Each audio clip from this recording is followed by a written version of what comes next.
ఓం నమ శివాయ. కార్తీక పురాణం 17వ అధ్యాయం. అంగీరసుడు ధనలోభునకు చేసిన తత్వోపదేశం. ఓ ధనలోభి, నీకు కలిగిన సంశయాలకు సమాధానం చెప్తున్నాను వినుము. కర్మ వలన ఆత్మకు దేహధారణ సంభవిస్తోంది కాబట్టి శరీరోత్పత్తికి కర్మ కారణమవుతోంది. శరీర ధారణం వలననే ఆత్మ కర్మను చేయును కనుక కర్మ చేయుటకు శరీరమే కారణమవుతున్నది. స్థూల సూక్ష్మ శరీర సంబంధం వలన ఆత్మకు కర్మ సంబంధం కలుగునని మొదట పరమేశ్వరుడు పార్వతీదేవికి వివరించాడు.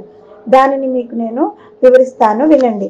ఆత్మ అనగా ఈ శరీరమును నహంకారముగా ఆవరించి వ్యవహరించుచున్నది అని అంగీరసుడు చెప్పగా, ఓ మునీంద్ర, నేనింతవరకు ఈ దేహమే ఆత్మని భావించుచుంటిని కనుక ఇంకను వివరంగా చెప్పబడిన వ్యాఖ్యార్థ జ్ఞానమునకు పాదార్థ జ్ఞానమునకు కారణమవుతుండును.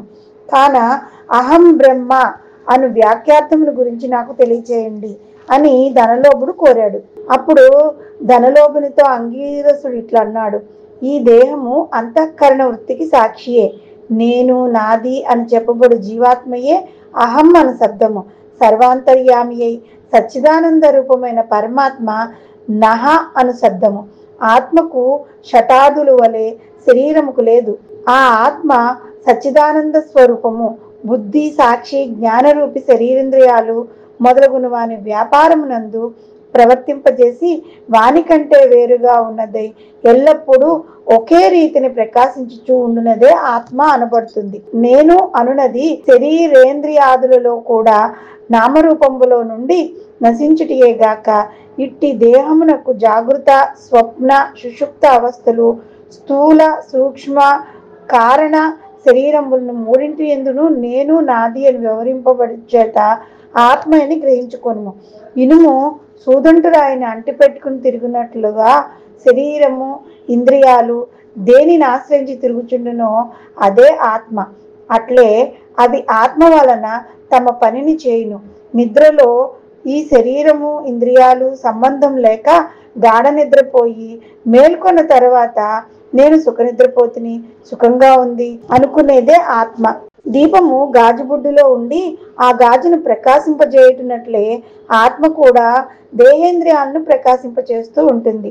ఆత్మ పరమాత్మ స్వరూపం ఒకటి వలన దానికి దారాపుత్రాదులు ఇష్టమగుచూ ఉన్నారు.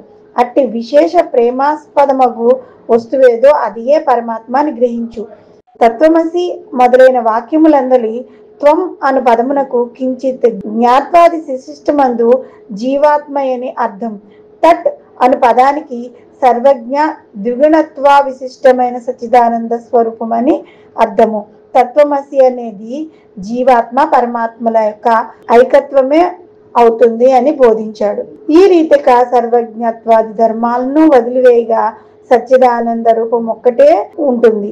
అదియే ఆత్మదేహ లక్షణములుండుట, జనించుట, పెరుగుట, క్షీణించుట, చచ్చుట మొదలగు 6 భాగములు శరీరానికే గాని ఆత్మకు లేవు. జ్ఞానానంద స్వరూపమే పూర్ణత్వము గలది. వేదముల్లో దేనికి సర్వజ్ఞత్వము, ఉపదేశము, సంపూర్ణత్వము నిరూపింపబడినదో అదే ఆత్మ.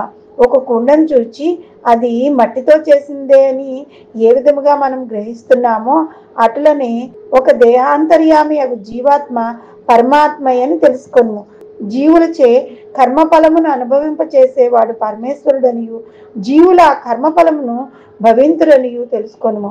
అందువలన మానవుడు గుణ సంపత్తు గలవాడై గురు శుశ్రూషను నచ్చి సంసార సంబంధముగా ఆశలన్నీ విడిచి విముక్తి నొందవలేను. మంచి పనులు తలచిన చిత్తశుద్ధియు దాని వలన భక్తి, జ్ఞాన, వైరాగ్యములు కలిగి ముక్తి పొందును. అందువలన సత్కర్మానుష్ఠానము చేయవలేను. మంచి పనులు చేసిన గాని ముక్తి లభించదు అని అంగీరసుడు చెప్పగా ధనలోభుడు నమస్కరించి ఇట్లనెను. ఇట్లు స్కాంద పురాణాంతర్గత వశిష్ఠ ప్రోక్త కార్తీక మహత్యమునందలి 17వ అధ్యాయము 17వ రోజు పారాయణం సమాప్తం. ఓం నమ శివాయ.